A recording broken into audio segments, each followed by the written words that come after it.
such a nighty blaze. Spark on the side, cool hand, one brow. Logic says no groove, but he's moving now. Curve shirts already half gone, rip, flash, roar. Don't stop. Disco in the stars tonight. Beat me up. Warp it to the speed of light. Fill my cup. Live long and groove forever. Right. Starfleet fever shine together. Are you ready for it? Here comes them black nerds, Sloan's on with big words. Cakes that makes us all smile. Dave's little songs ever setting up wine. Flames kinda like a mastermind. While this one shows up every single time. Yeah, how was your night gonna bring the fight? Case, this is Black Nerd Podcast, winning all the fights. We back.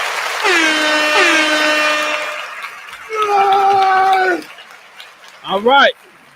It is Sunday, 6 p.m. Eastern Standard Time. I got my guy Sloan in the building. What's up, brother? Nothing much. How are you? Man, I'm blessed. Another great week of fighting a good fight, and you are trying to defeat the internet at any cost, any way possible. Yep. So what you been up to for the last week, man? Nothing much. Just trying to get content out. Trying to get my story along because I'm like my writer. He's not writer. My artist. He's been quite busy with commission stuff, trying to get the resources to fully draw it. He's now free to draw it up, so now I'm just grinding away at the chapters again. That's what's up. Okay, for sure. All right, let's see. Black Dog say, yo, what's up, my guy? How you feeling, man? Welcome back. Shout out to you, man. New episodes in these streets. So shout out to everybody that's been listening in right now. You know what I mean? So if we were to put a percentage on the completion of the book, were you like 60%? We at 70? Can we say maybe 75%? All right, this gotta go on mute. This is loud. Go on, I'm listening. No, it's not. I can't even say 50% because like only a few pages are drawn. Like in terms of script, it's 50% done. But like as a whole, it's not. It's nowhere near 50%. Gotcha. Okay. So what do you do? So as you complete chapters, you just send it over and have them work on it, so that way you can keep writing.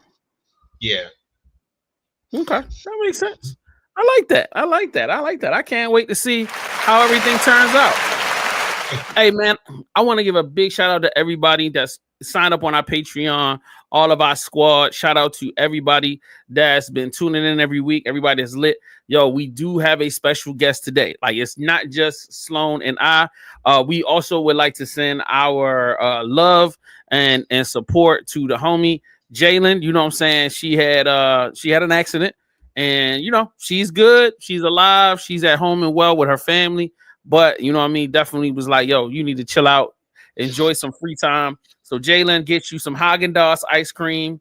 You know what I mean? Gets you some chocolate, and then start binge watching your favorite TV shows. This is the time when you're on the hill, and then you ain't got to cook or nothing. You can just stay in the bed and watch it get caught up. Oh my God, I'm running up anime like crazy. I'll get Crunchyroll and go nuts. You know what I'm saying? See if you can get 1,000 episodes of One Piece in. You know what I mean? That's insane. Oh man. So it's been a crazy nerdy week. So we got a bunch of stuff we got to talk about while we're waiting for our guests to come. So look, let's just get into our core business. Y'all know what we about.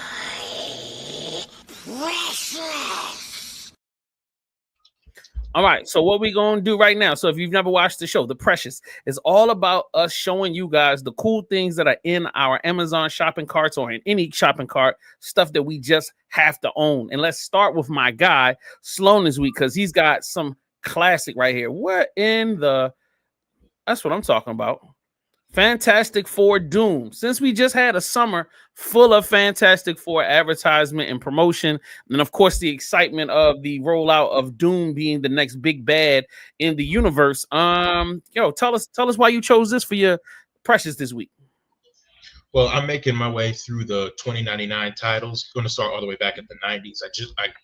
just like a couple of weeks ago, I got Ghost Rider 2099. So I wanted to start with 2099 Doom because not only is he becoming more relevant in the mainstream now, like thanks to Marvel Rivals and One Earth Under Doom, but also because I heard that he was like one of, outside of Spider-Man 2099, one of the best written 2099 characters. And this is actually like Victor Von Doom, who was just like preserved somehow. So I can't wait to see it. Okay, yeah. And I saw this edition was $76. I was like, oh God, this must be the limited edition complete saga of Doctor Doom in year 2099. Damn. Oh, Yeah. oh, it's a hardcover. That's why. Okay, that makes sense. It makes sense. It makes sense. This is gonna be a great read. You know what I'm saying? I wish you on that. I wish you on that. All right, cool. What else? Is there anything else dropping in the next month or so that you definitely excited for in the comic book world? What am I thinking of? There, I had a magazine talking showing this. I know. Let me think. I know. They brought back the Age of Apocalypse, but it's like kind of continuing like up from the X-Men. I don't know if you know that event from the 90s, X-Men Age of Apocalypse, but they are continuing it, showing what the timeline was like after they defeated Apocalypse and stuff like that. So I'm excited to see that. There is what else? They're introducing like I think it's like within that timeline, they're introducing a Spider-Man who's more radioactive and more aggressive and stuff.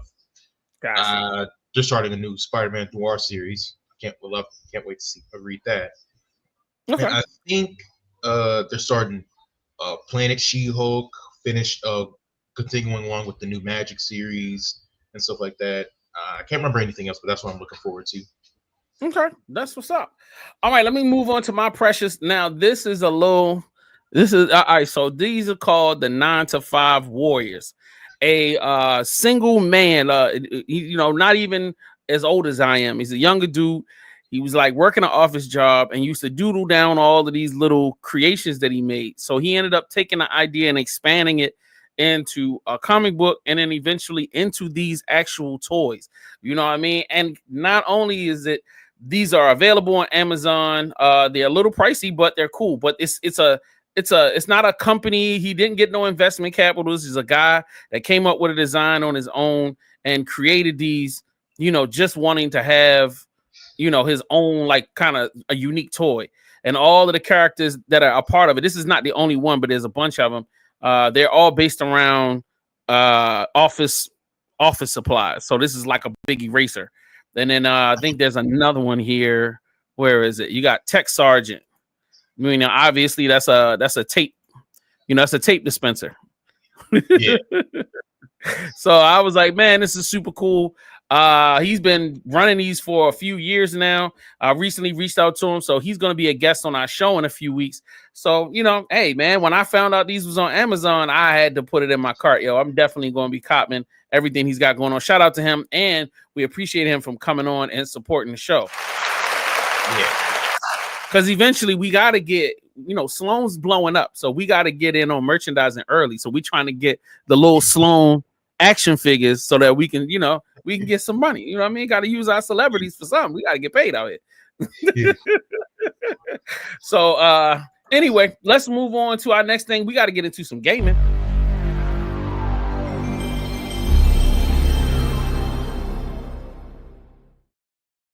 All right. So I'm in No Man's Skies. I bought it a couple of weeks ago. I started playing No Man's Skies, just letting you guys know it's rough. It's rough on the start. I don't like games that just drop you into a scenario with no explanation and they don't explain to you how to do stuff. So you're literally trying to figure everything out on you. I hate that. And it's open world, so there's no specific thing that you're supposed to be doing. You just gathering materials, fixing stuff, building stuff, and then I mean, there is actually a story they just don't tell you. It's like half baked, I think. Yeah, it's pretty crazy, but I'm starting it, so we're gonna see. I just want to give y'all an update, and let's get to our first game of the day. Gatekeeper, and it's about to leave early access with a 1.0 release. I'm Mild Sauce, I share saucy games to play with your friends, so here's everything you need to know and why you should give it a try. Gatekeeper is a fast-paced action roguelite where you play as a guardian of the universe. Your mission is to reclaim the stolen Heart of Time from the clutches of chaos and its powerful minions. Whether solo or with up to 3 friends, you'll blast your way through hordes of enemies and face off against the elite boss. What makes this game so saucy is the sheer amount of customization and replayability. There are currently 9 playable characters and over 100 different combinable power-ups across a variety of different planets. Each planet features one of 4 mission types. Complete the objective to summon an elite boss that you must defeat to move on. The upcoming 1.0 update called the Nowhere Throne is adding new locations, new artifacts, new enemies, and a brand new character called Aegis, who is a crystal armored warrior with some insane abilities. Plus, after completing 5 planets, you'll now face Chaos himself in the throne room. Again, it's called Gatekeeper, and you can grab it on PC right now for just $15, and it will be leaving early access with a 1.0 update on August 1st. Okay.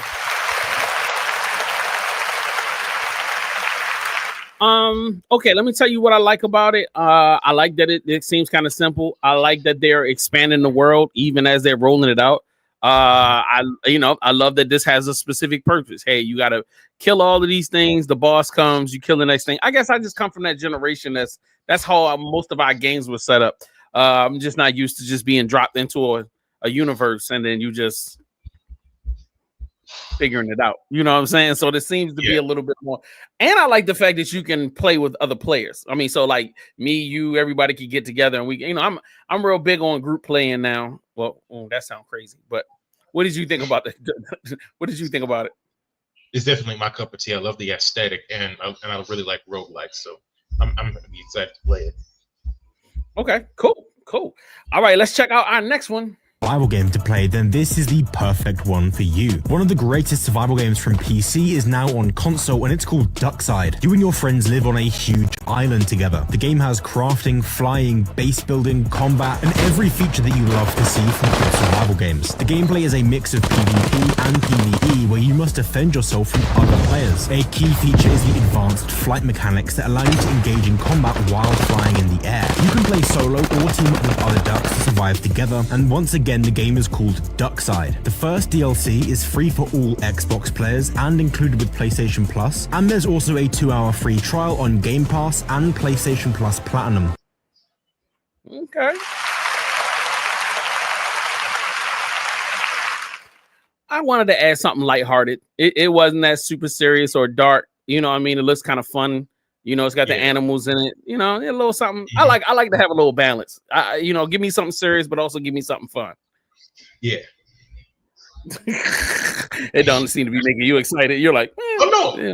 No, it is. I do like it. I like the fact that it's just I didn't expect them to do ducks. That's a really fun idea. Like combat survival ducks. That's cool. Now I think when I'm watching the trailer, I'm thinking that like you can fly and you can pull the gun out, but if you shoot the gun, you're not flying no more. So it's kind of like you got to choose if you're gonna fly or you're gonna shoot. And so like I think that's cool if the gaming mechanics kind of work like that. I think that's really cool. It's just like if you play squirrel with a gun, it's like you get a gun, you shoot the gun, the squirrel go flying, but you just got to learn how to deal with. I love it. I love unique games with those type of mechanics to it. Yeah, I think it's when you aim is when you start flying, but like when they're flying, I think you can normally shoot, but it's like I guess it'll be harder to aim. Got you. Okay, that makes sense. So what are you playing at home? What's been keeping you in a knot? Like when you gotta play it, you coming home and you going back in. Marvel Rivals, and this one game I'm trying to kick back called Code Vein, which is that I reached boss. It's basically it's kind of like a Soulsborne, but slightly easier. But then some bosses are just really difficult unnecessarily. Got you. So what's been all right? So like let's get into Rivals for a little bit. I mean, we played it when it first came out. I think we did like maybe 3 or 4 live streams off of it, and I kind of got bored of it after we played it a couple of times. But it seems like people are getting more and more into it, or are they just like it's like as they're adding new characters? What's the appeal that's keeping you coming back? The appeal for me is the fact that I'm just glad to one. I'm glad to see Marvel getting some like mainstream recognition in like the game instead of just trying to go with the typical stuff like, okay, let's try to do the Avengers. Oh, that didn't work. Okay, let's do the Avengers again. They're just doing like, you know what? Let's just do a hero shooter like Paladins. And on top of that, it actually includes lore stuff that like the comic book fans would recognize. It's just the game is like kind of a love letter to the comic book fans and like brings in new fans. And then some of the liberties they taken, it's like it's still comic accurate, but then they change some stuff up, like how they do with Daredevil. They had him as the guardian of the 8th city of the cities of heaven and all that. And I'm like, that's a great idea because in Marvel canon, the 7 cities of heaven are where the Iron Fists, the like immortal weapons are. Like one of them is Iron Fist, and the 8th city is basically the prison / hellscape. And Daredevil being the champion of that city makes perfect sense. And all. Got you. Damn, that's deep. That's a lot. Yeah. All right, cool. But I just saw they. So did they roll out the Fantastic Four yet? I'm talking about in the game. Oh no, they've been here. Yeah, they've been here. Oh snap! All right. So what do you feel like were the most effective new ads that they've brought into the game since it launched? Like the best one but you like, yo, these are the 2 or 3 best characters to work with in the game. So far, my base roster, my favorite character to play is Moon Knight and Bucky. I mainly say on Bucky. He's my favorite character in Marvel Rivals to play for right now. And the best new characters for them to release, like the ones that they've released so far, is Ultron and the Thing. I love playing the Thing. Once I get like a decent team and I'm playing the Thing, I'm running through the opposing team because the Thing is so simple, and the updates they gave him made him even better. And my other main is Venom. He's part of the base roster. So my favorite DPS is Bucky. Favorite Vanguard is Venom because Venom is one of my favorite characters. And my favorite strategist is I want it to be Adam Warlock, but Ultron is way easier to play. I respect it. All right, let's move into some anime talk.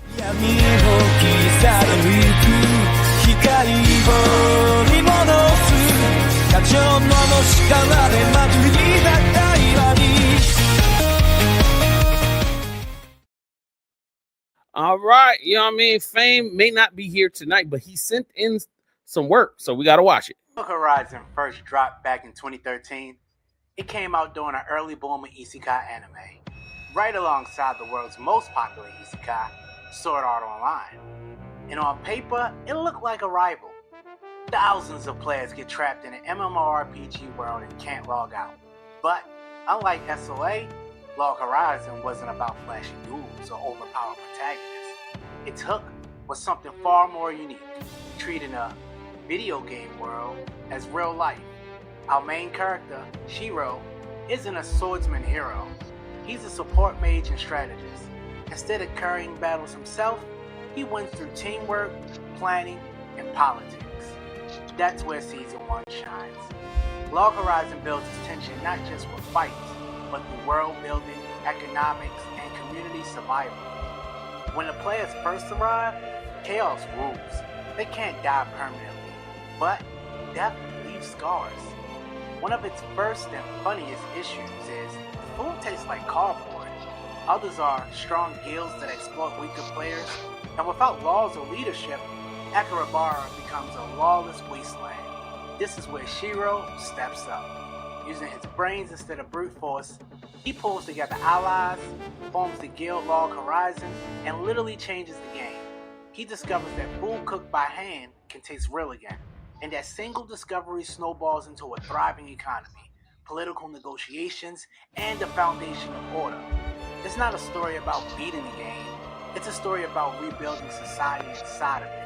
What's even more interesting is how it tackles newbie players compared to day one vet players in the game.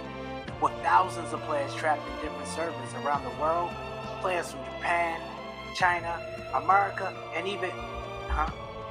Wait, I just realized the Russians' presence, it's not even in the game.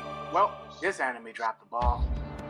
But even in Season 1, Crack started the show. Log Horizon leaned heavily on slow pacing and info dumps. The world building is deep, but sometimes at the expense of momentum. And with so many characters, the focus often drifted away from Shiro and the core guild, making the narrative feel spread thin. Still, for me, season 1 is peak Isekai. It asks a bigger question than just, how do we escape? It asks, if you were stuck in a world based on your favorite game, how would you actually live there?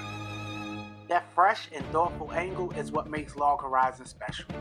Even if the seeds of later problems are being planted in season 1, you'll still enjoy the ride. You can check out season 1, 2, and 3 now on highanime.to.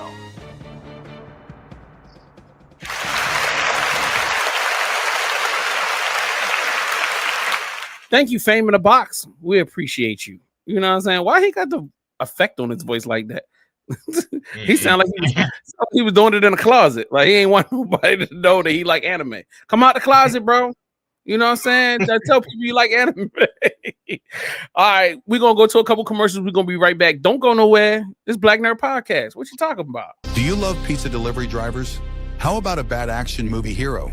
Well, combine those together and you have me. Bad action movie Brandon. Some criminals want to take over my delivery area and I'm not having it. Then they cross the line by kidnapping my sweetness. Now I'm out for revenge. Bodies will drop, panties will drop, dynasties will fall. You may have heard of me. I'm Bad Action Movie Brandon. You're welcome. Join our adventure now. badactionbrandon.com or jump on the VBC Life YouTube channel right now. Not later. Let's save the world together. One time for your mind is your man Mastermind, host of the Indie Show All Things Indie, your new favorite podcast that's secretly a late night talk show.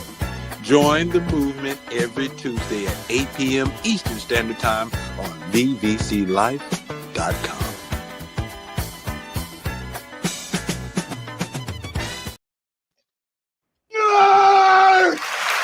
We back. All right. Make sure, man, if y'all ain't done so, man, go ahead and check out the Indie Show every Tuesday. You know what I'm saying? We actually just started doing another show called Music Talk on Wednesday nights from 9 to like 10:30. So if you are an artist and you want us to just do reactions to your videos, your music videos, or reactions to your music, you know, if you want to get some advice, you know, we just did 2 weeks ago, we taught everybody how to do treatments for music videos. Last weekend, we taught everybody how to do rollouts, you know, how to roll out your music. What are the important elements? And then this week coming up, we're going to be talking about the tools, free tools that you can get off the internet or just from us, man. I already got the stuff compiled, you know, everything from video editors to audio editing equipment, not equipment, but audio editing software. There's tons of gear out here. There's tons of software out here to help you get where you need to go. And you ain't got to pay for no money. So like, shout out to that. Sloan, and about to come up with the comic book. You know, he's about to drop a new comic book for y'all just today. But before we get to that, you know what I'm saying? Shout out to Black Dog. Shout out to, am I saying this right? Zanif, yeah. Boom. I'm somewhere in there. Great show so far, you guys. Thank you, sir. Indie show was fun. Hey, oh yeah, I forgot. If you haven't had an opportunity, y'all want to know who Black Dog is, man, all you gotta do, shift on over to this week's that just passed indie show, and he was the special guest, and we had a ball. It was a great show, and he was on the after show. So make sure y'all check it out. Join the squad up on Patreon, man, and that way you can get access to all that content and additional content that is not available to the public. Now, it is my pleasure to get into our next segment, the news.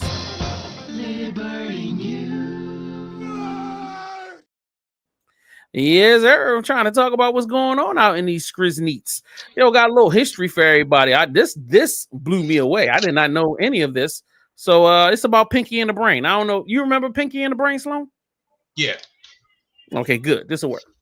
are based on two real people, and the resemblance is unbelievable. Pinky and the Brain, the series, turned 30 years old this week, so here's how it went from an office doodle to a beloved show. The story behind Pinky and the Brain starts with Tom Ruegger's Tiny Toon Adventures, and two of its eccentric writers, Tom Minton and Eddie Fitzgerald. As Ruegger told The Ringer in 2020, Tom Minton spoke very low, very quietly. He was very funny, but you'd have to lean in close. And Eddie Fitzgerald was a good friend of his who was much more vocal and boisterous. And so they're in the next office, and Tom would say something that Eddie would find very funny, and Eddie would just explode. He'd go, "Narf, that's amazing, Tom." I thought, what are they doing in there? It's like they're planning to take over the world. Meanwhile, their coworker, Bruce Timm, did caricature drawings of everyone in the office. And so one day, Ruegger took the drawing of Minton and Fitzgerald, and he put mouse ears and red noses on them, and there it was, Pinky and the Brain. The concept would later become a recurring short on Animaniacs starting in 1993. Voice actor Maurice LaMarche ended up playing Brain. When he first saw the character, he thought he looked like Orson Welles, so for his audition, he based his vocal performance on Welles, and he got the role on the spot. Rob Paulsen, meanwhile, was already playing Yakko on Animaniacs. Pinky reminded him of goofy British comedy actors, so he based the character's voice on Monty Python and Peter Sellers. Peter Hastings wrote the script for the first short, and it included many of the series' eventual catchphrases. Of all the Animaniacs characters, producer Steven Spielberg loved Pinky and the Brain the most. He would even play LaMarche and Paulsen's recording sessions on the set of Schindler's List to lighten up the mood for the crew. The audience loved the characters too, so naturally it got a spin-off series. Pinky and the Brain premiered on September 9th, 1995. The first season of the show actually ran in prime time on Sunday nights on the WB. The Upstart Network thought it could be their answer to The Simpsons, and ratings peaked in December when 5.5 million people watched the Christmas episode. But it ended up losing a lot of viewers to 60 Minutes, so the WB eventually moved it to a Saturday morning slot. Fun fact, future Mrs. Maisel and Family Guy star Alex Borstein served on the writing staff of Pinky and the Brain. The show won several Emmy Awards, including Outstanding Animated Program in 1996, beating The Simpsons, and it had some famous fans, including Al Franken and the Bare Naked Ladies, as well as Naughty Dog co-founder Jason Rubin, who said Brain influenced the creation of Dr. Neo Cortex in the Crash Bandicoot games. Pinky and the Brain ran until November 1998, totaling 65 episodes, and then Pinky, Elmira, and the Brain got an additional season in 1998 and 99. While the creators had hoped over the years to make a Pinky and the Brain movie, it never came to be, but the characters did return in the 2020 reboot of Animaniacs. Thanks for watching this video. Check out my newsletter for the latest TV news.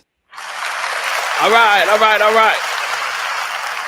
Being a signature old dude on the show, that warmed my heart. When I saw that online, I had to bring it to the show. I knew Sloan was going to be like, "Ooh, what's going on?" I mean, you still got milk around the mouth, so I know you don't know about all of this classic cinema right here. You know what I'm saying? But you know, how many did you actually get to watch any of the episodes, or was it just you kind of saw it in passing? Oh no, I watched Boomerang a lot when I was a kid. It showed all the classic cartoons my parents grew up watching, so I watched quite a few episodes of Pinky and the Brain. I mean, it was funny, but I personally preferred Super Friends. Okay, I respect that. All right, ladies and gentlemen, boys and girls, everybody around the world, man, we appreciate everybody for tuning in. But right now, I am blessed and honored to have, he's like becoming one of those. He's like a nerd legend in this sphere that we orbit in. With all of these different creatives, all these different people that love content. Whether it be nerd content, whether it be games, whatever. Man, this guy is becoming a well-known face, and I am a fan of his work, and I am so blessed and honored that this gentleman has decided to join us today. He's finally in the room. You know what I mean? I hope I say his name correctly. He's Demetrius Holt. Thank you. I appreciate the kind words, but now, and my apologies for being late. You good? That trip from New York, it took a little longer than I thought it was going to. So if you see anything online right now, you see exactly where I was. I was at this castle ruins with my boy Sir Julius, and we were doing a solo leveling photo shoot. So okay, cool. Yo, I'm a huge fan of solo leveling. That's what's up, bro. You all right? Okay, you hit my heart right now, and I'm mad jealous of the setup you got. That's a crazy. Hold on, I gotta put you on a big screen. This is a crazy setup, bro. What in the world? So this is like the best icebreaker when I'm having like meetings with people that that are willing to like, talk about Blurred Station and join in Blurred Station, whatever, the first questions that come to their mind is like, I wonder if this man's really about that shit or really about that life. And then this comes up and they're like, oh, and then I'm like, well, you want me to do the 360? And they're like, yeah, what else you got? And I'm like, yeah, so that's this is what this is the childhood. This is the you really man. God damn. I might as well. So look, he about to do it. Over here is all the Optimus Primes over there, and then the Voltron from 1986, the die-cast metal joint with the Superhuman Samurai Cyber Squad on either side of them. And then this is like my goal collection. My goal is to complete the Zordon era of Power Rangers Zords. Like I'm missing Pyramidas and this is amazing. Titanus. Yeah, I'm missing Pyramidas, Titanus, and the In Space Zords. So those are the ones I'm missing. As far as the Spawn collection goes, most of the other ones are out of the box. Yo, he in that really corner there. So crazy. there's that, and in that corner there is all the miscellaneous stuff between like real Ghostbusters and some Beast Wars and Aliens and whatnot, and then like in this side here you got most of the X-Men stuff, and then back here behind me, which I'm gonna turn that around. Lord, hold on, you got that man some love. And you talk about, so as far as like my helmets and that's the custom builds, the Masters of the Universe playset, Castle Grayskull from like 84, and then that toy box, that blue box right there is like all the stuff that my son can play with. That stuff you can touch, that stuff you can whatever, and everything else is mine. For sure, man. You have a serious collection. Like I am getting high anxiety just looking at that room. Like, because I spent all that money, I wouldn't want nobody to touch it. The room would stay locked at all times. I mean, the thing is, like, there's got to be some level of like trust that because the boy comes in and he wants to see, the cosplay stuff that I'm making. I gotta keep in here out of the way of the house. So, got you. You teach them as you go. For sure. Now I've got a million questions. So like, what I mean? So I'm gonna try to, normally I would just mix in with the show and all that, but I gotta. So first of all, like as a person that historically, like, all right, so I've been in the media space for close to 20 years. Okay. About 13 or 14 of those years, I had an internet radio station that I built from scratch, like meaning that I got the servers. I had to learn. First of all, I ain't have a lick of experience doing no kind of development, no kind of web building. So I'm like going to my white homies and going to different places, websites, learning as I went along. But to see you building an entire streaming platform for a video, I understand the price associated with streaming video. I understand the workload putting together. See the stuff that people we just miss, like thumbnails. Thumbnails are time consuming. Promos for each. So let's say if you've got 50 shows in your streaming platform, all of them got to have trailers. You got to promo all of those things. You've got to have all these. So I first of all, why? What insane asylum did you come out of that you decided, you know what? I'm just going to start my own streaming platform. No, so this, okay. About 3 years ago now, the owner of Blurred Station, Kevin Murphy, he contacted me through TikTok because he was like, he actually hit me up on one of my videos where I was talking about Black-owned comic book conventions. And he's like, listen, you've got Netflix executives that follow you on Instagram. And they're the ones that are telling me that if I want to bring something to the Blurred community, I need to talk to you. And it took me about 4 months to really like trust that this guy actually was who he said he was. And, he was doing, because we have a lot of snake oil salesmen in this community. That's a fact. they really do try to take advantage of not only our aspirations to be more or to be what we see on television, but they take advantage of what little money we have, you know, and like they basically steal from us. They steal ideas, all that stuff. So like who are you? Like for real, right? I say it took like 4 months, but he sold me on it. And you know, having a streaming service that is focused on Black speculative fiction and anime gives us an opportunity to be and see what they wouldn't allow us to be and see. You know, if you think about it realistically, and even if you look at the Hollywood Reporter or Variety, last year they reported that Hollywood has passed up on like $30 billion a year when they don't invest in Black or brown projects, right? So just thinking like, damn, how many projects have gone by the wayside or just stayed shelved because they don't want to put us in the forefront or in the center of the narrative, right? And then when they do put us in the narrative, they whitewash us to a degree where they diminish us, and we're not getting the full version of what we're seeing. Like, you know, Carl and Love Jones, like, you know, they'll talk about that all the time when it comes to like the Boondocks or Black Dynamite, you know, the animes for Cartoon Network. Like they had to change stuff. So, you know what I mean? I'm thinking, so this is a real opportunity for us to be authentically us, but not in the most ratchet of ways, because we've had examples of that already, you know. So like I like to see Black people in Gundams. I like to see that.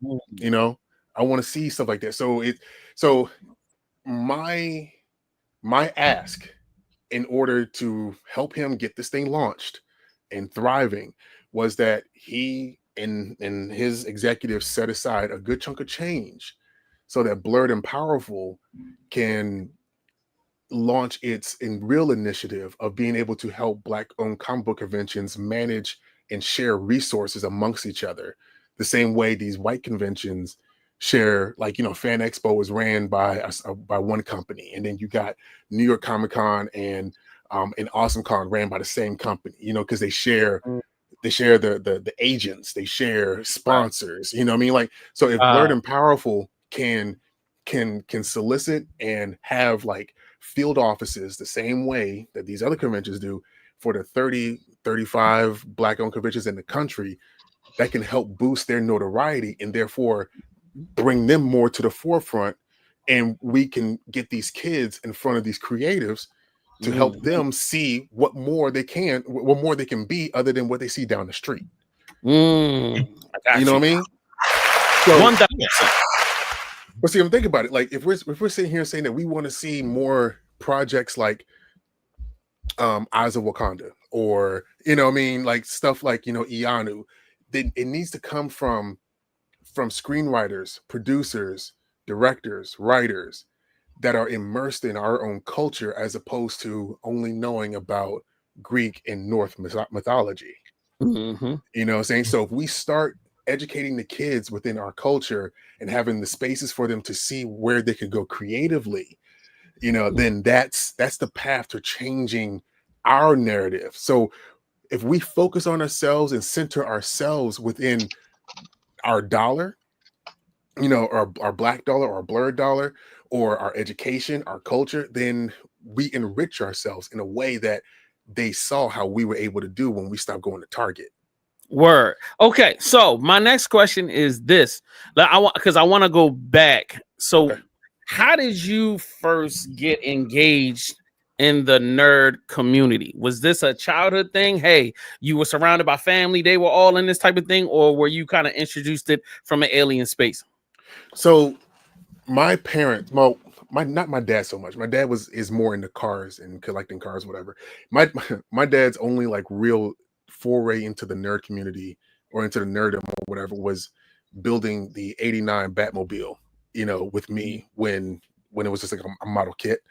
But my mom, she's the one who was watching Star Trek, the original series, when it was like airing new episodes, you know, with her mom. And so with my brother and sister being 13 and 11 years older than me, I was watching a lot of stuff that I shouldn't have been watching, but it made me aware of like what was around me. So I was watching at 4 or 5 years old, I was watching He-Man, Silverhawks, but I was also watching stuff from overseas because both my parents are in the Air Force. So my dad was sending dub tapes of Battle of the Planets, Macross, some ninjas. There was like a Ninja Scroll OVA that I didn't recognize that I already had until I got to Blockbuster and was like, oh, that's the same thing I saw, whatever. And then before that, I was watching Saturday morning cartoons on the Sci-Fi Channel, which had Transformers and like season 3 of Transformers, and what I mean, like, so I was in it. We had an Atari Jaguar. We were in that space early on. As far as like stuff, like I've watched like the 4-hour version of Dune like 9 times, because that was the one that we liked the most, and it's just that. Right, and like Star Trek was a really big thing growing up, especially like DS9, and Next Generation was of course too. But what I'm saying, and so like it was just always something that was around me. These are my 94 Fleer and Flare X-Men cards. My God, yeah. What I'm saying? Like these are things that I've had since like 92, 93, 94, 95. And they got stolen from my locker. My mom had to come to the school, threaten people. It got back there. It came the next day. I used to get beat up for wearing X-Men shirts in the 2nd grade. And then when I got to the 7th grade, I had a growth spurt, played some football, was in some Hapkido. I fought that one bully, made him bleak. That was the last of that shit. So, what I mean? Like I've had that same story. It's just I was in a position to do something about it early on, and I had a great, time in high school. I graduated in 2002, so that was the era where we were figuring out how to have LAN parties with Halo, and what I mean, and like we were playing Counter-Strike in the library and all that kind of stuff. So I've been in this. It's just that I've been in so many other things, whether it be ROTC or football or, women. What I mean? Like it was. I had just had like the full experience. I used to work at Toys R Us, KB Toys, and GameStop, and Red Lobster, and all of that stuff. FYE one time for a little bit. So it's been a part of my life. So what was the first con that you ever went to? The first con I went to, I want to say it was probably like it was. I think it was the first year Awesome Con happened in DC. I think it might have been like 2015. It was like really super small, but I didn't really know what was going on with it because the woman I was married to at the time, we were just passing by, so it really wasn't like something that was like super in my sphere. Then the next year, 2016, I was involved with a podcast group, the Nerdpocalypse. I still am connected to those fellas. They invited me to Rhode Island Comic Con, and that's where I met Jason David Frank, and I was able to help with the interview and stuff like that there, and he signed my Saba, my Dragon Dagger, and like them, and my Master Morpher. Like that man, I mean, he was the heroes that you want to meet, right? But then as far as the first con that I cosplayed at was Awesome Con 2017 when I did Kratos. So that was when I realized what cosplay was, and that's when I got introduced to the community, which I had no clue there was one. Right, I had no clue before this podcast. Now I went to a con. I went to Dragon Con in 2000. But I was a kid fresh out of Baltimore City schools, and I was just moving on my own for the first time. So I had to be deprogrammed before I could really appreciate what Dragon Con was. But it was an overwhelming experience. So much, like Dragon Con is huge today. It was huge back then, and it had so much to it. And just as a black kid from the hood, just being around 100,000 white people, it was a culture shock. But the first time I went to BlurCon in DC, like 2 years ago, it was a completely opposite experience where I felt like I was coming to the family reunion. Yeah, yo, it's like, oh, this is I'm not looking over my shoulder or worrying about That's what made me fall in love. I was like, bro, this is it. This is what I want to do for the rest of my life type of vibe. Like, oh yeah, yeah, we all in the same energy. Even like, even I'd love going through the main hall where all of the stores were, like where all of the different vendors and just all of the dope creations that the vendors had and all of the beautiful things that were having. I was less worried about the celebrities. I was really more taken back by just the community itself. And how much great creativity was a part of it.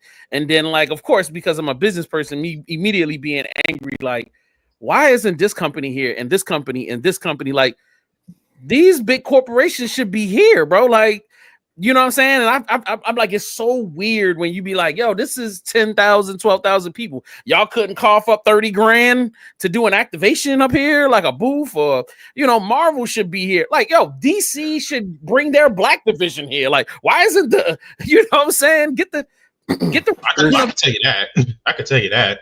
Marvel and DC ain't got any Black characters in mass that they're pushing. It's only 2 or 3. And they keep recycling those, and even some characters, it took years just for them to get to that point. The fact they got books though. DC has books. They remind you every year. Oh yeah, we got these guys. We ain't gonna do nothing with it though. But I don't want to be too on their ass about it tonight. But like the biggest thing I was saying is that I know for a fact that a lot of it is relationship based. I mean, it's probably it'll be really important to have somebody within those companies that you could go to have the conversation to explain, hey, this is the importance of this. You know what I'm saying? Like, so say if a celebrity, if Janelle Monáe had made the phone call, they probably would have pulled up. But for them to call and she not be a part of that phone call, it's probably not going to happen. I mean, this is the thing. We need to stop looking towards them to be any place. No, I agree. Exactly. But money is money. Like, money helps I you. got you. Yeah, I got you. But when if you see, have you ever been to San Diego Comic-Con? Unfortunately, no. But I've watched a lot of content. Okay, so if you go to San Diego, they got banners on the street lights. Sponsored by Hulu, Netflix. They got all the Comedy Central. They have activations out the ass for animation domination for Hulu and King of the Hill, all that stuff, right? For us, I'm trying to make sure that Blurred Station is that. You know what I mean? So and the thing is, since we are close to funding and there are conversations that I'm going to start having, we might end up start doing something like that at DragonCon, like possibly where, if we can position ourselves correctly, and even though DragonCon is a white convention, it's still in Atlanta. There are several in-house situations in Atlanta that could very well boost, everybody's visibility. Just depends on where their focus is. So, you know what I mean? Like the idea of being able to bring Blurred Station to BlurredCon as, the host of the live stream, which is what we've done for the last 2 years now. We're in talks to do that with Atlanta Comic-Con, trying to sponsor conventions, or have the conventions be a place where we can drop exclusive content. You know what I mean? Like build up our own, ecosystem of like entertainment that feeds into itself. I'm not going to be worried so much. Like I'm going to go to San Diego every single year because that is where I can do high level networking. Correct. I wouldn't have been able to meet Kadeen Hardison and Keith David in one night at one party, like I would have been here, what I'm saying? Over here, I wouldn't have been able to do that. But doing the things that over there, it just lets me know a certain type of path that I can put us on, or we can put us ourselves on this side. Right. Go ahead. One thing I do want to talk to you about, because I'm so glad you're saying this whole, because what I see is that you basically have a similar thought process to me, where it's like where a lot of people in our community are so desperate for basically popularity rather than like quality. Like they'll take, like for example, they'll take an MCU project before they'll take an what's the comic book award that main stuff gets? What's the word for it? I forgot the name of it. It's the Eisner. Eisner, yeah. It's like they'll take a an MCU project over an Eisner Award-winning comic book by us because it's not mainstream enough. Even like how you said in that one video, responding to that one guy who was talking about the black characters Gachi Akuda. You're like, oh, valid point, but basically we don't need to be looking at them anymore. We need to build up our own stuff, and that's what I really like about your point. Is okay, we don't need them. We can do this on our own, kind of thing. And I'm such a huge advocate for that concept because really and truly, like I said, the system is rigged against us, and if the system is rigged against us, then why are we going to rely on the system to change?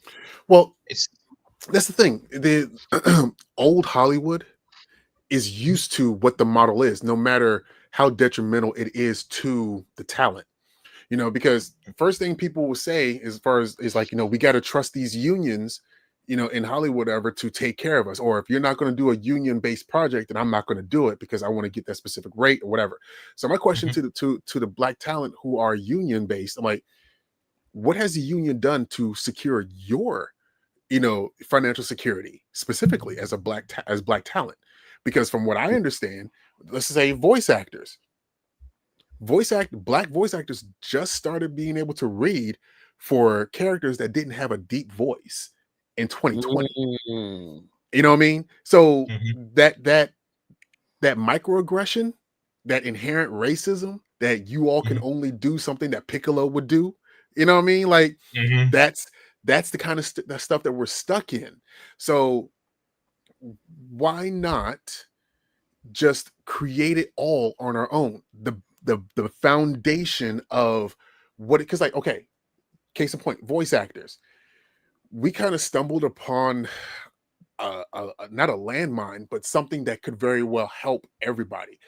When I made that video about the voice acting and, you know, basically anime being racist or whatever, or at least, you know, piggybacked off that one creator, a lot of people was like, I want to be a voice actor. I want to be a voice actor. And I'm like, okay, that's not what I said in the video. I was looking for professional voice actors so that we can like pull in their networks. But then, you know, Kevin from KDS Entertainment was like, why don't we just start making our own stars in voice acting? If they don't have any experience, we just take the people who want to help, who want to build out their own community and have people that they want to rock with when it comes to like certain projects or all projects, and have like a really good rapport with them. Why not have them help, you know, get them on the track? So let's start having some TED Talks, some lives, some workshops that help people get their practice in, and then start feeding them into the Blurred Station like ad campaign, and start, you know, getting them some credits, you know, for the IMDb, so they can start building out their resume. And then we have we've built our own voice acting community. And that's exactly son of a bitch. All right, so that's what we're doing right now. I got a link to a Google form, a Google Doc that people can put their email address in so that we can contact them directly, and I don't have to worry about the algorithm showing in my video, you know, and we can tell them exactly what's going on when we're having these engagements with. We got Cedric Williams, who is the voice of Rengoku's little brother on Demon Slayer. You know what I mean? Like, we've got, you know, I'm trying to line up a few more. Now that I'm doing this, a few more voice actors that happen to be, you know, Black people, women and men, they're offering their time. And of course, in exchange for some choice projects when we get funded, and they'll be able to act on those projects. I think that's fair, you know, because they'll be getting paid too. So, you know what I mean? Like, it's about, if we're building our own community, people have to put in a little bit of sweat equity when it comes to this, because if you only going to do stuff that you're only going to get paid for, you're never going to grow. You're never going to have the people that you really want to work for really like rock with you, because we know that you're a transactional only kind of person. So, and then when we're in a space right now where nepotism is everything for us because it's everything for them, why not just rock with us? You know? So that's where we're at right now. And that's the thing. I feel like a lot of people don't understand the power of just uniting for once and not relying on the big stuff. Because like even other people have pulled just amazing strings just by doing what you're saying, building our own stars, building our own animators, etc. I remember Black Sands, they got a dude who directed the One Piece choreography, and I'm like, wait, And I'm like, wait a minute, we could pull that? We got that kind of pull when we actually stick together. I saw that when I was like in like high school. So just seeing So that you saw amazing. so you saw Black Sands do something 10, 15 years ago, and they still haven't done anything since. Gotcha. All right, just checking. No, I'm 22. When I was 15 years ago, I was a kid. Wow, there was some shots got fired. What's going on? Oh no, I don't fuck with Little Manny at all. And Okay. and I don't support Black Sands at all. You know, the way that they went after the Blurred community when, you know, a few women reviewers did not like his little anime or his little manga, you know, he sent his community after Black women to not only harass but send death threats. There's a very Trumpian move, my guy. So any opportunity I have to remind people that Black Sands is not for us, I will say it. Because you don't send, you know, no real Black man sends his horde after Black women. Don't ever do that. I agree. I feel like that's an inappropriate usage of a person's power. Did y'all like reach out behind the scenes to talk, or has it just been like, Oh no, all right? He blocked me because, you know, damn. because I was saying too much that he didn't like. But of Gotcha. course, you're gonna go after the people that you feel as if you can bully, and then you're just gonna run from those that it's like I'm in Baltimore, my guy. You're in Delaware. You know, it ain't nothing but a hop, skip, and a jump. Yeah, So that's crazy. And then, you know, what's even crazier is he was at BlurredCon and only to just 2 years later talk shit about the Blurreds, as if they're not his demographic. So I'm like 80% of your audience. But see that, and if you seen the crap that he's put out there, he thinks with the little animation he got out there is dope. That shit is stunted and weak. Like I'm trying to let y'all know, Black Sands is wasting y'all's money. You know, if he's not being a misogynist or having his wife do some of his dirty work, you know what I mean? They are out here wasting your time and your money based on the fact that they are trading on your Blackness. That's wrong. That's something that should not be done, especially when you have so many other people out here that are taking advantage of us. Or hell, you just saw this past week, we got a bunch of coons out there that would rather beg at the feet of Massa just so they can be looked upon favorably, only to be what? Not thought about when it comes to the skin color that you got. People just don't fall for that trap. Okay, so let's get back to the story in the positive. We don't. I mean, if you need to throw shots, go right ahead. I enjoy a little petty. You know what I'm saying? But when, you know, I want to focus on you. So all right, so you got into the community. You said 2017. You started to cosplay. What inspired you? Well, obviously, know what inspired you to cosplay. Spawn. But I mean, you just said you was from Baltimore, so I'm like, you a Baltimore nigga, you know that this ain't we not the city where we just not the happy-go-lucky niggas to get dressed up and be in the street because shit get crazy. I grew up in PG County. PG County. It's still the same thing though, because you know, crazy. Yeah. But no, I was 2017. I was going through a divorce, you know, and I was.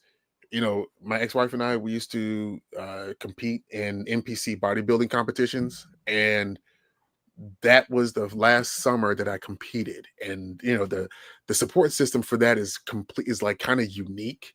And once things change, you realize that you were doing it for the wrong reasons, you know, you just don't want to do it anymore. So, you know, I've been collecting stuff, whether it be like I got Sir's power battery, you know, I've got the original Turbo Man, you know, from KB Toys. Like, I mean, I've got this stuff around me. I've got lightsabers. I've got all this stuff. I'm like, well, I might as well put it to use. But at that time, I was like in a really like dark space, and that's why my first cosplay was Kratos. Because if you know the story of Kratos, the reason why his skin is white is because it was his daughter and his wife's ashes fastened to his skin because he ended up killing them, you know, in a blind rage, right? And when I decided to do Kratos, I thought, well, I'm going to have this paint, these white ashes basically represent my old life. And once I've taken this off through the shower, bath, whatever, I'm washing that away. And I'm doing something completely different. I'm a completely different person. I'm just moving forward with life. So that's where the pathos came for that, and everything else that has come as far as the reason why I do a certain character, or the reason, or how I build my cosplay out. Something else has happened in my life to influence that, and that's why it makes them like super personal to me. So I've never been one of those cosplayers that just does a cosplay of the week.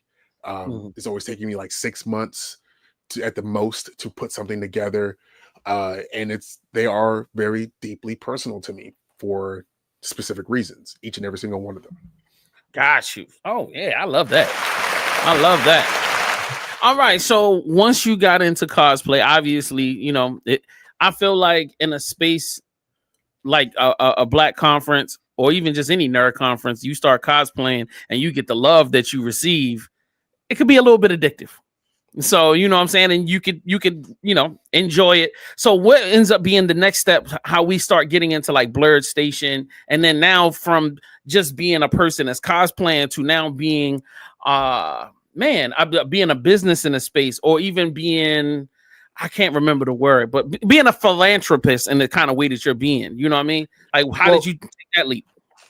Well, that's the thing. Like everything happens in steps. You know, I didn't rush anything. Things just kind of came to me in a certain way, and it took some consideration. So you're looking for the path, right? I was just the first 14 months of cosplay. I was Kratos, Sub-Zero, B.A. Baracus from the 18. You know what I mean? Like I was having a good time. I had a whole lot of people here at the house. We were, I was doing parties. I had like a bacon party. You know what I mean? Like it was just a good time, right? Then I messed around and did He-Man. and then overnight, it seemed I was given a platform. A black male cosplayer had an Instagram page that was no older than maybe 8 months at that time. Had over 10,000 followers.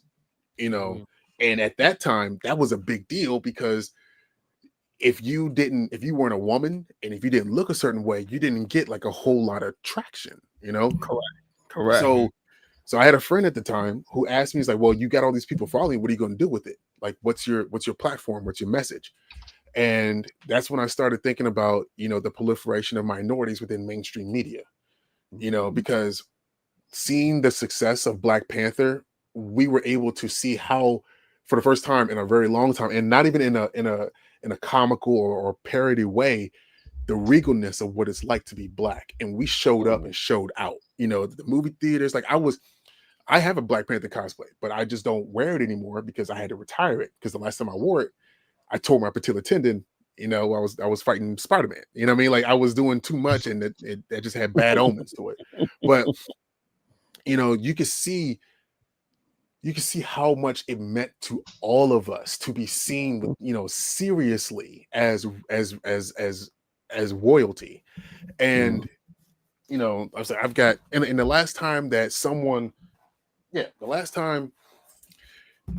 you could see kids look at a movie poster and talk about like, that's me right there, or that's me right there, was what, New Jack City or Meteor Man.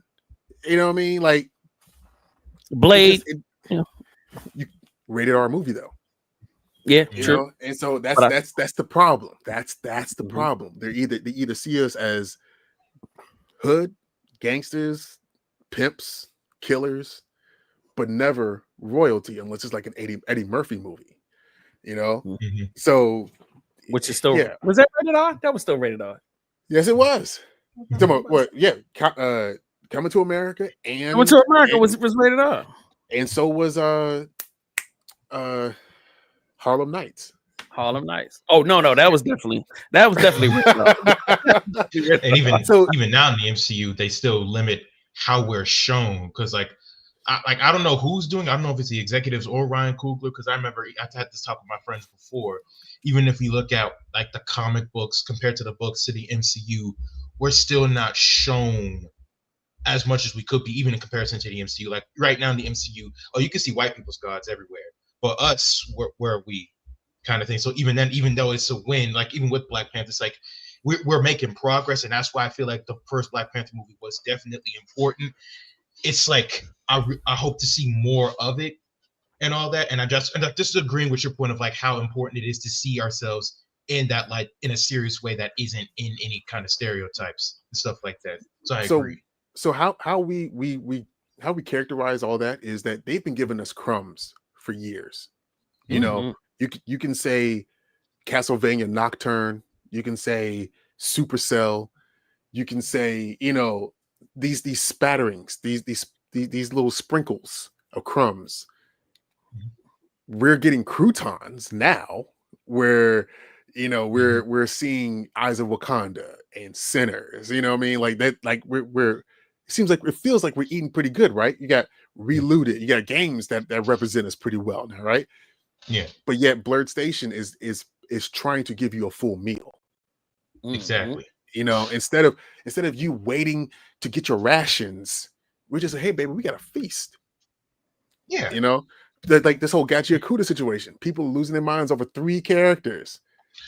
3 characters. Exactly. And I got a whole streaming service where we got 15 original IP, and we've got 3 animation studios that are tied to us right now, that they got their own projects. And then not to mention the comic book creators that are trying to get their stuff animated once we get funded. So you see that it just doesn't make sense. It doesn't make sense to be so excited over 3 characters when I got this exactly for you. And I've been saying that for so long. And that's why I rock with you, Ho. That's why I rock with you, because like whenever, like you said, when it's like 3 characters losing our mind over 3 characters, and I'm just like, I know Saturday AM. I know people who are who are like CEOs of Saturday AM. I like I said, just like you, I know all kinds of people, and we're just sitting there, and it's like, okay, that's cool and all, but just why don't you just turn your head just 5 centimeters over, and you don't have to get croutons. You don't have to be the deuteragonist. You'll be the protagonist. You'll be the Naruto's, the Rimuru Tempest, all of that. Just look. It's just that simple. Google is free, my boy. We got to get people out of that mindset that it can only go to Hulu, Netflix, Amazon Prime in order for it to be successful. The reason why people, like, you can put your stuff out on YouTube. You can even sell it. You can sell it to these companies. It's not like they're going to promote it. It's not like they're going to, you know, push it on the forefront of the homepage when you first open up the app. You know, you kind of have to do what Tyler Perry did with the church-going Black woman and focus on them. Focus on your niche. He made $1 billion on focusing on the church-going Black woman.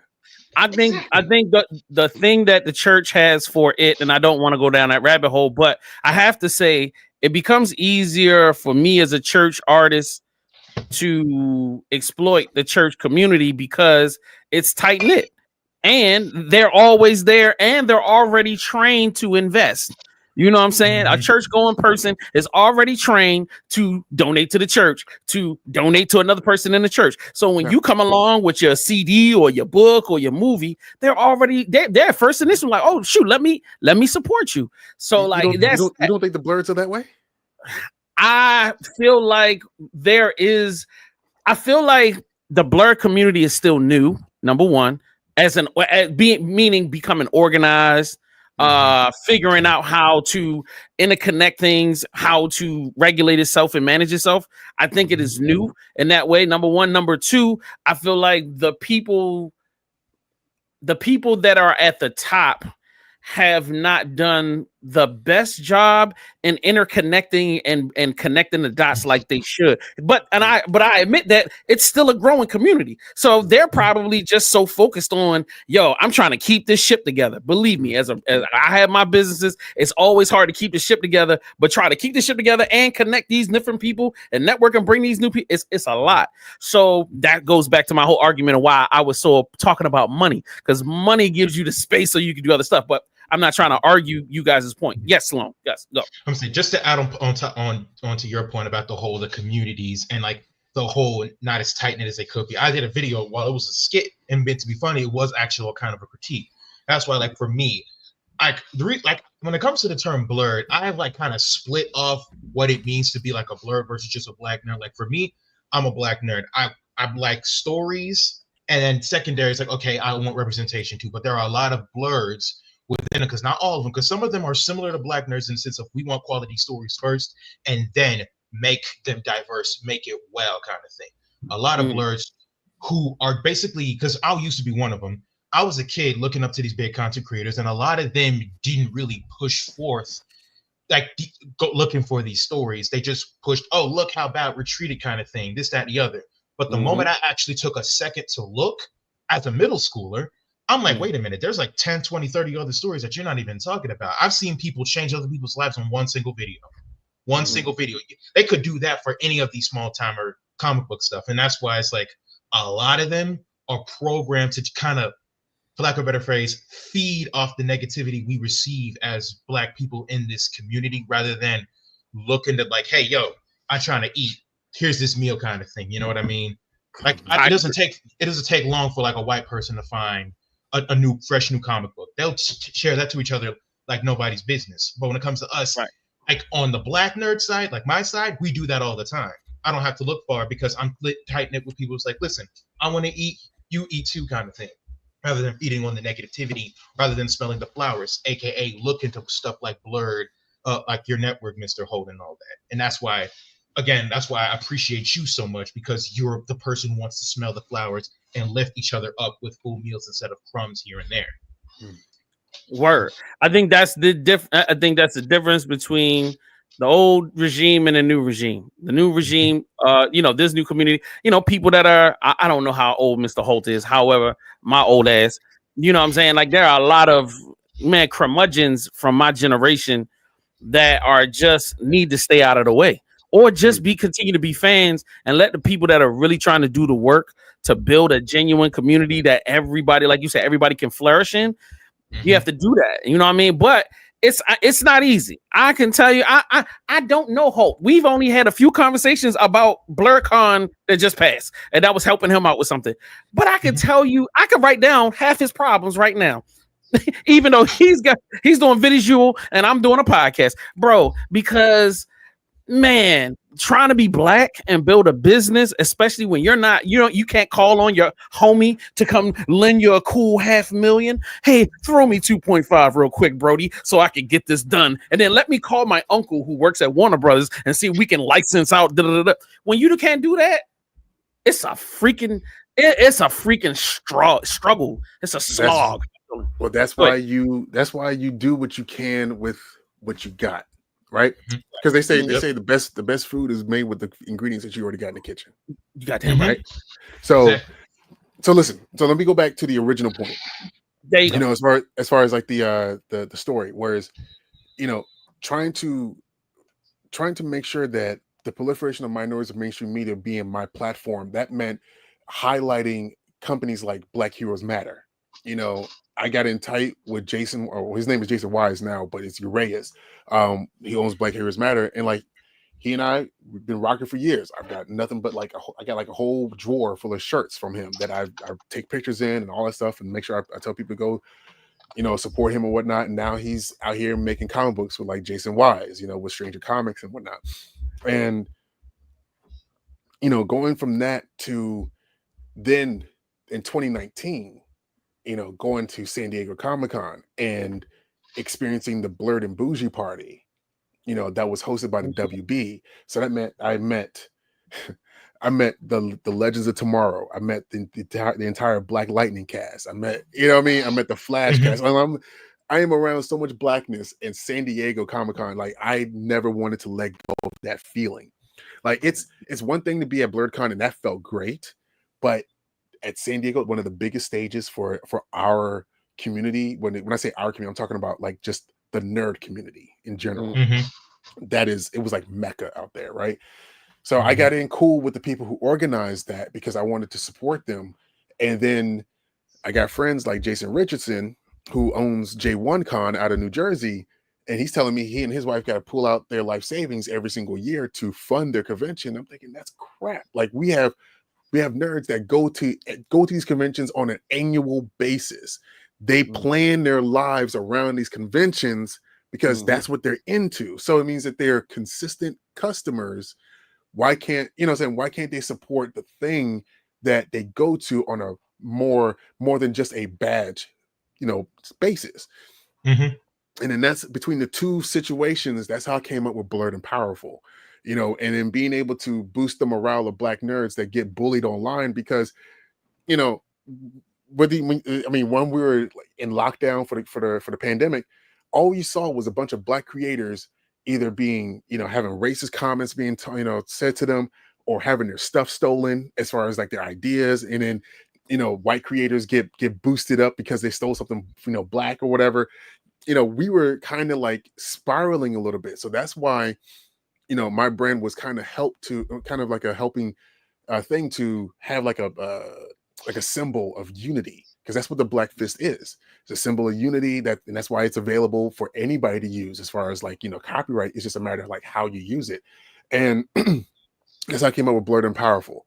And pushing Black-owned conventions, I realized that if we're talking about boosting or supporting Black-owned businesses, if you support a Black convention, you support 100 Black businesses, Mm. and then there's the whole kids aspect of it all. How much can we and then when going to Kim Fest, my God, like it's a STEM-based convention that helps teach kids, how to like navigate through like video game creation through math. You know what I mean? Like it's dope. Like we are helping our culture through the kids. And then when I did like I've been hosting Juneteenth photo shoots and video shoots, and then I did the documentary that first year that Juneteenth was made into a national holiday. Seeing the reaction of people realize that we have gods and goddesses that were stolen in order to make Greek and Norse mythology. Like and people were going to their grandparents to find out where they really came from, and they came to the photo shoot as Papa Legba. You know what I mean? Like because they realized that's where their cultures came from. So we're finding ourselves, and the more that we look at who we are as a people, the more we flourish, because we realize we're not what they said that we were. And so in talking this way and being able to help other people see how beautiful they are, and see how wonderful we are as a culture, that's what attracted, Kevin and KDS Entertainment to me to help them build out, Blurred Station.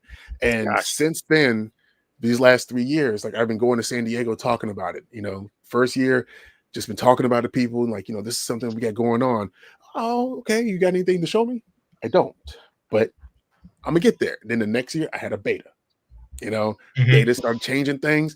And then this past year, not only did I have a beta, but I had partnerships, to talk to speak to. And now we have 3 animation studios. We've got the entirety of the of the Black and brown stunt performers of Hollywood, because they're all in the group chat. Every single one of them actually on this one specific website. They came together because the last time they all worked together was on Infinity War, Black Panther, Endgame, and Luke Cage. Think about it. That's the only time they work together. So, and then if we're looking at investors, we're like, yo, if we're trying to make live action, superhero stuff, or just action heavy, whatever, we can pull from the Black stunt performers because they are tied to us, and it makes sense. Shoot, I would do a documentary about the great Black stunt, the West Coast stuntmen or something. Do a documentary and have them tell their stories. Shoot, I'd pay to watch that. That sounds crazy. Well, shoot, I went to high school with the stunt double for Batista when he was Drax. Gary Peebles. He graduated a year ahead of me, but he still stays close to the crew, and that's how I was able to talk to their folks. You know what I mean? So like, yeah, and like he brought them in, and he's like all with it. If you look at he's the one that's kind of a little aggressive in my comments. He's like, fuck these white people, but like, right? Like, I got you. You're a big dude. I wouldn't want to fight you, but you know what I mean? Like, but yeah, that's how the path has happened. Like, it's just been focusing on what's most important to the community. And one of the best lessons I've ever learned is when you help others, you end up helping yourself. you know, and and it hasn't really been something that I can focus on myself to say like, yeah, it's all me. I can do it, because I wouldn't be able to do anything without the help of people around me, without my friends, without, you know, without my tribe. So I give all the reverence to my press corps, you know, Blurred's Eye View, Room Full of Blurs, Noir Neon Vibes, Tafari TV, Navy Montel, you know, Candy Bee Parties, you know what I mean? Like these folks help, and they are there and they are working it, you know. And now we just brought on Jamie from Black Girl Nerds. We're trying to build out the press corps and our connections because of what we're able to offer once we get funded. You know, like that's how we build everybody up. Like the table's big enough for all of us. You just got to be able to bring your own plate to the table. I love that, bro. Hold on, I gotta give you some props right now. That's hard. Wait a minute, hold on. I just thought about something. Why are we not on that list? What's going on, bro? How BMP get how we get into that? Like, let's. I mean, things because this is it. Like, if you want to be a part of press corps, I will bring you into the Discord. You know, because like because what we're building out with the press corps is once we get funded, the press corps is going to have its own budget. Okay, when we're talking about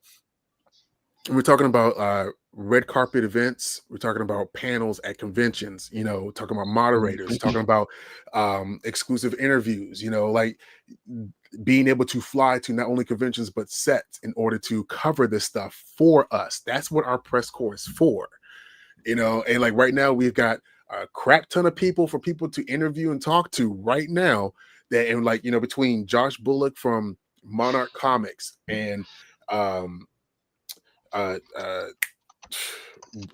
Brian Lambert from Wingless Comics, like, and these people who are part, Corey Davis from Rock Bottom Studios, Animation Studios, you know what I mean? Like, there are plenty of people, you know, that are willing and ready to talk about their projects because they know they're going to need support here soon, especially when we launch Blurred Station. Right. You know? So like I said, like, it's not going to be a thing for me to bring you in. If you want to do this, we have a list of people already. If you want to bring them in, let's do this. And and then we just make sure that we just build it out. We got a show called Black Nerd Podcast. You talk, everything you talking about is nerdy. This is our lane. What are you talking about? This is what we do. I can't wait, bro. And that's one of the things that me and the team, we want to network. We want to build with other people. We want to get to know other creatives. I want to interview comic book creators, animate people. You know what I'm saying? Like, I want to interview anybody that's in a space creating dope content. Yo, these are the people that we want to rock with. You know what I mean? Like, just even linking up with you. Like, this was a part of, you know, me getting to know more about cosplayers, getting to know more about other business people in the nerd space and the Black nerd space, even just getting your perspective. I think that's super important because my audience is mostly, you know, people from Baltimore, you know, some people from Atlanta that rock with us. You know, I've got just my small little circle of people, you know, a few hundred viewers, but they are super interested in everything because every time I dig up something, they're going, where did you find this? Well, where did you find Darius? Where did you find this person? Where did you find the person? So, like, we're just excited to discover this world and help build it out. So, like, I've reached out to J1Con, you know what I mean, for multiple reasons. I haven't gotten a hit back. So, like, it's the same thing with BlurCon. I've hit BlurCon quite a few times to do panels and different stuff like that. I would love to just bring different creations into the forefront so that we can bring more creatives in. But, you know, I get it, man. Like, when you're trying to build stuff out, a lot of times those small things fall through the cracks. So, but I'm down. Whatever you need, call me. Yo, if you need help. But just like when you put the word out saying you needed to figure out a way to broadcast from the convention, and look, I hit you up. Hey, bro, try these things. You know what I'm saying? These are some of the things that I dealt with in the past. This is something that worked for me. And, you know, stuff like that, bro. I just want to see the scene grow in a positive, productive way. Like, no drama, no fighting, no BS. I feel like we've done enough of that, you know, growing up. Is fighting and fighting each other. But, you know, anyway, not going to go down a rabbit hole. No, but, yo. And if you got any books, like if you got any upcoming authors to review their books, I'm here too. That's how I built my page, reviewing books from anywhere I could get them. Yeah, for sure. I get it from Image, Independent, whatever. I'll read them. All right. Yeah. Actually, I'm still working on Vashmir Valentine for Pepper Piper. Mhm. They they sent me a couple of books, and we're we're still in talks about. See, this is the thing. When it comes to a lot of IP, a lot of creators want to go to the bigger networks, but what happens is that the bigger networks want to buy and own their crap, right? Mhm. Or not crap, but own their stuff, right? Mhm. And then they kind of lose creative control from over it. At Blurred Station, we don't want to own any of their IP. We don't want to own your IP.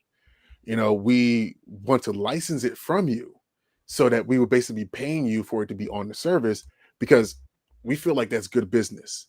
Mhm. Because at the end of the day, let's say we co-produce an anime, if we pay for it the first season, and then it takes off like gangbusters. Everybody loves it, and then like HBO comes knocking on your door talking about we want it on HBO Max. They will be able to get your IP if you want to sell it to them, because it's still yours. They can get seasons 2, 3, and 4, but then that first season stays with us for a certain amount of Mhm. time before it becomes universal and not exclusive. Right. But yeah, we feel like this is the best way to build out a relationship with the Golden Goose, as opposed to just one of its eggs. The way that Mhm. Sony is holding on to Spider-Man and not building a really good relationship with Marvel. You know what I Mhm. mean? So Mhm. And that Venom, that Venom too.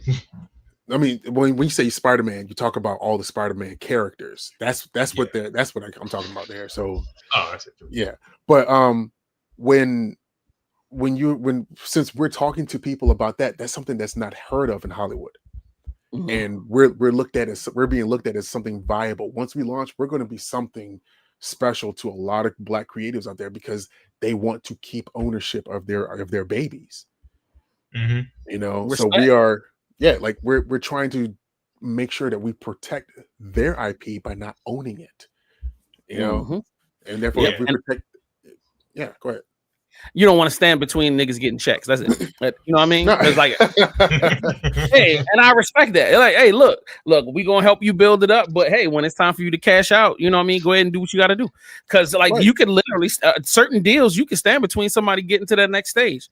And they would have to call you to get permission on it. And I know a lot of people. That's where a lot of fear comes from. People Mhm. don't want to have bosses, or they don't want to lose out on an opportunity because they have a partner that they have to be, Mhm. they have to like talk to or come into agreement with. But anyway, let's talk. All right, I want to get back to you. Like, I want to start talking about some of this cosplay. Like, I've seen you have to address multiple scenarios where people have taken your content and associated it with different topics, varying issues. You know what I mean? Obviously, this wasn't something you were even thought was going to be a thing when you started cosplaying. How are you navigating this? Like, I mean, you come off on the camera really calm. You articulate yourself very well. However, I'd be ready to pull up on certain individuals. Like, how are you navigating all of this? Like, and how do you have to how do you figure out ways to temper yourself to deal with all this stuff as it comes? Because you already got so much going on just building the platform, but then to have to wake up and see your social media going crazy because you got tagged in with somebody, some crazy kook somewhere. Because this is not the first time, this is not the third. um a couple of years ago, I did a podcast with a cosplay magazine, and their headline was, it had me as a thumbnail, talking about cosplayers should cosplay their own race. Why is that a thing? Was that something y'all talked about, or was that like a major point of the? It was a point of racism that we were talking about identifying, because that was around the time of Hinata is going to be black today. You know what I mean? Mhm. Yeah, I Right. know That that. that song came out. I think it was Afro Cocoa Puffs. Saying she's gonna be black today type deal. And like we were Mhm. just discussing that. So for someone to say that I quoted that cosplayers should cosplay their own race, That's crazy. I had to get I had to dig in their ass about that. And then they took that down, because that was nothing but that was rage baiting, and you're Right. using me to do that. Mhm. Fast forward to now, I am now the face of what it's like to not be attractive, to women because I'm a cosplayer, you know. But then now you can't help but to feel like there's like a racial element to that because they have me as a black man being telling folks that this is what's not attractive to women in general. And I'm like, is this? Do they not know women? Like, cause I ain't met a woman that ain't like getting dressed up. Like, Yeah. I mean, I have to talk about that little statistic thing that they recorded.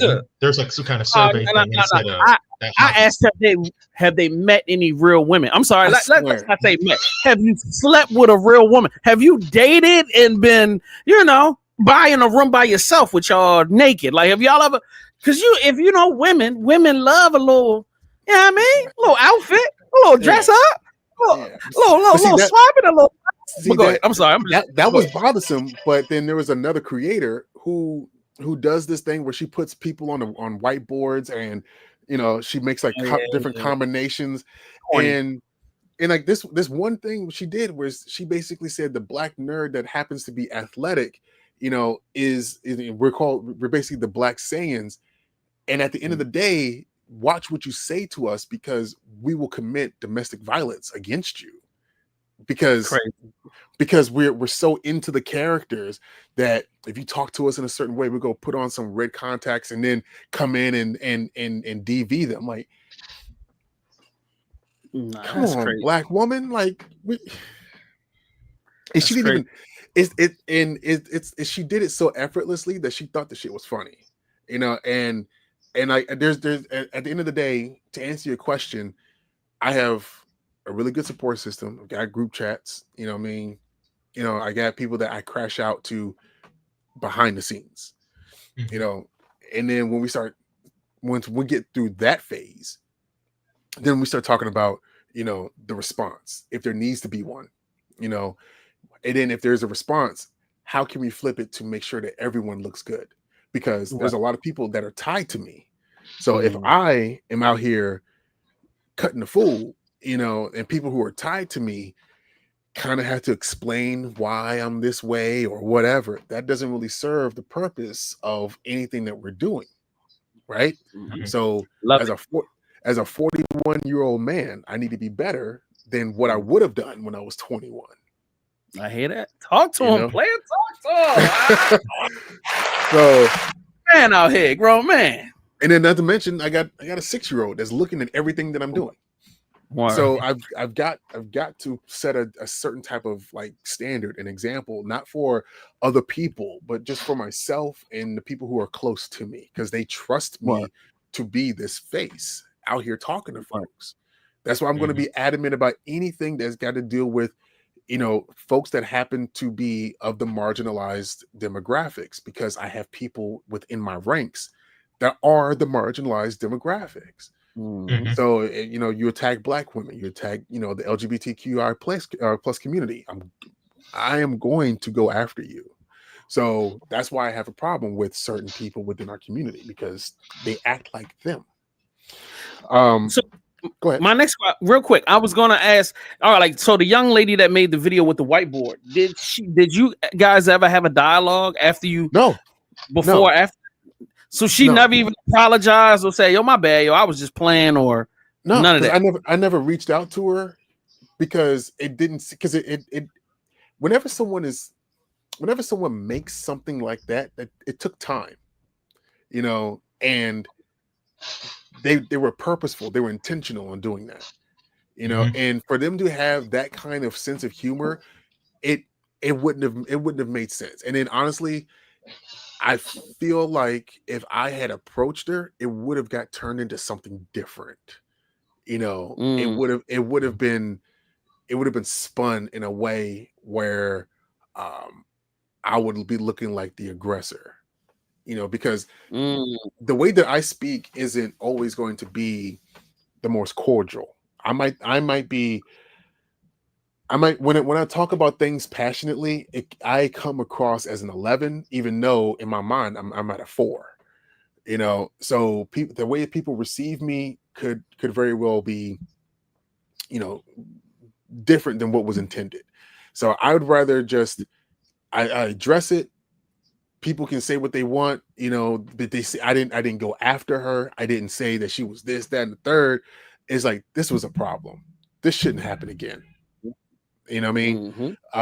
But when it comes to bigger situations like that wasted outlet, that's got like 17, 18 million followers, and then come to find out there were so many copies of that same meme and article that was CBS Mornings talked about how nerds are not attractive based on this survey that was done in 2024, November 2024. And it got popularized because my face made it a fucking trending thing. So therefore CBS Mornings was talking about it, but they didn't use anybody's pictures. They just used the stats to talk about. Yeah, right. So God, yeah, like so what can you do?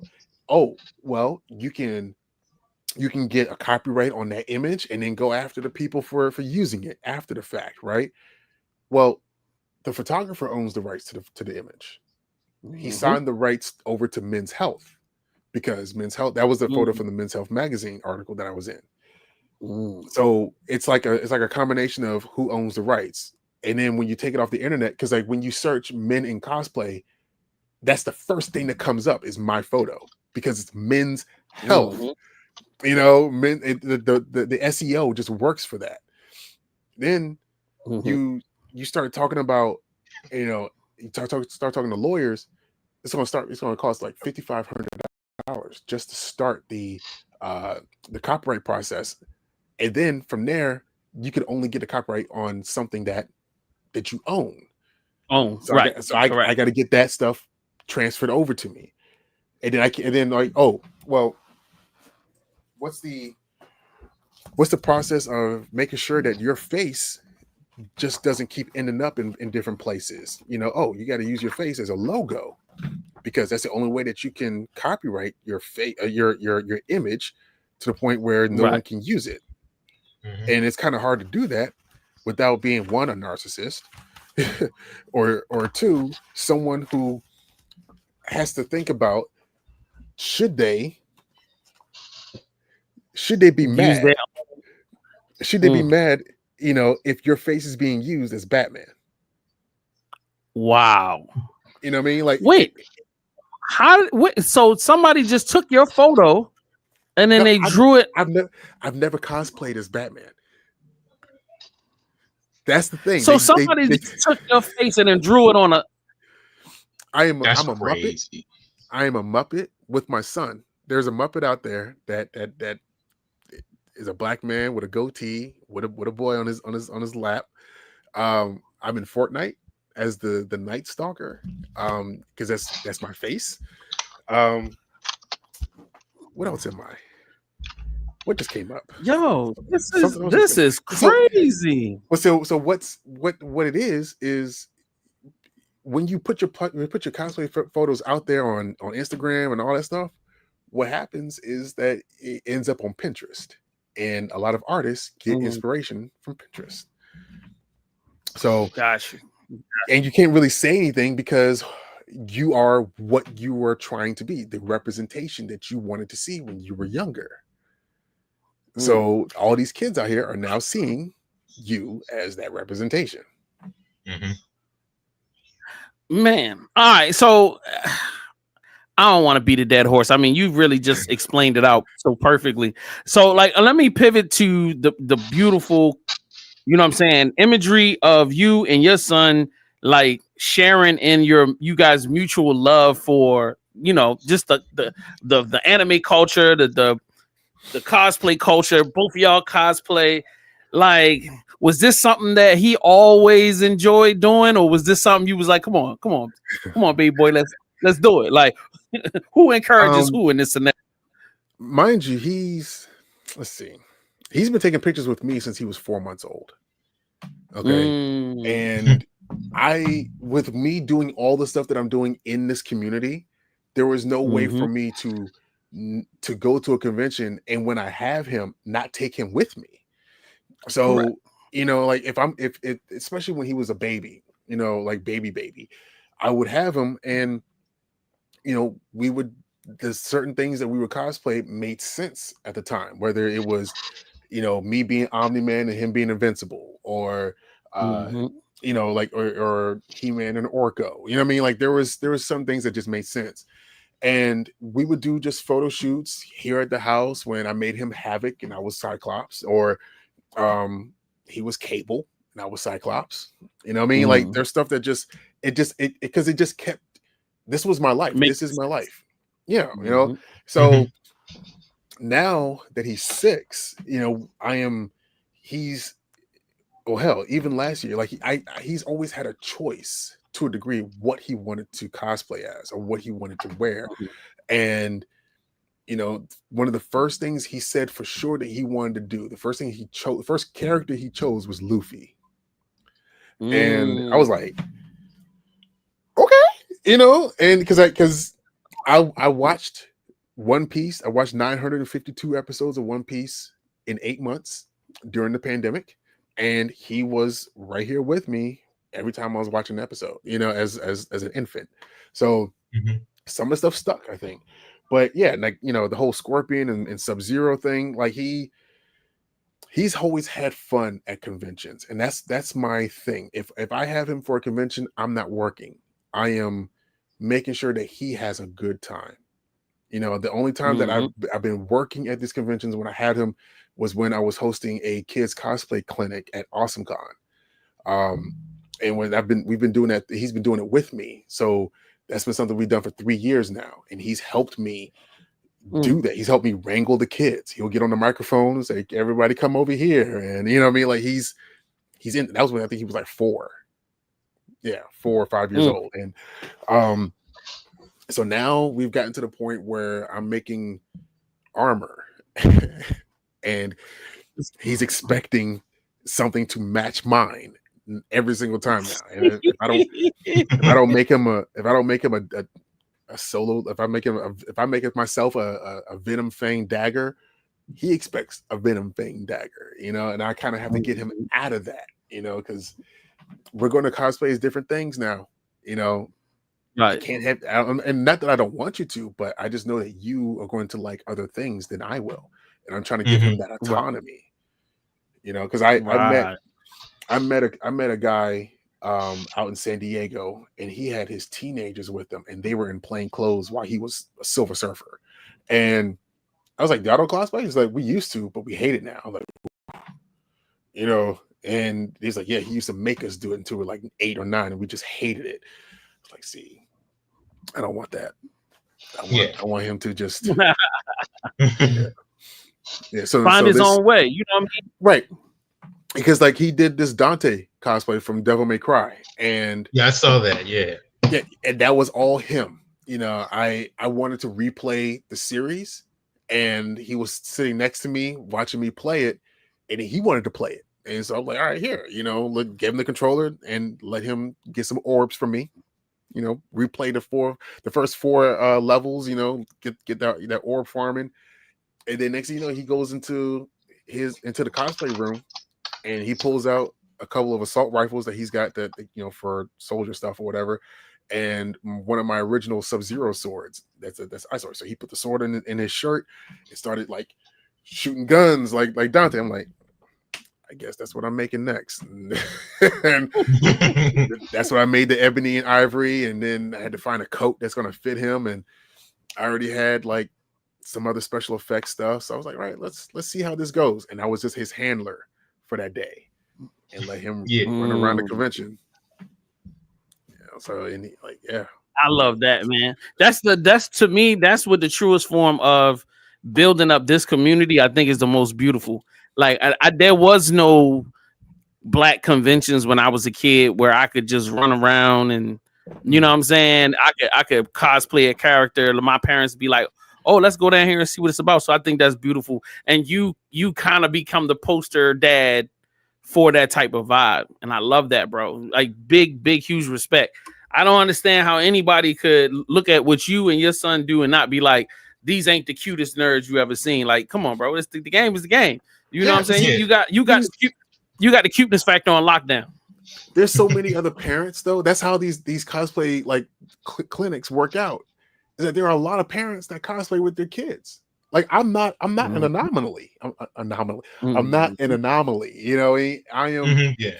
I just happen to be more visible, but that's because this is what we do. You know, in order to not only have fun, but to just represent that it doesn't have to be weird. You know, and we don't do that on purpose. We just do it because this is what the life is. This Mhm, is what the yeah. life is. All right.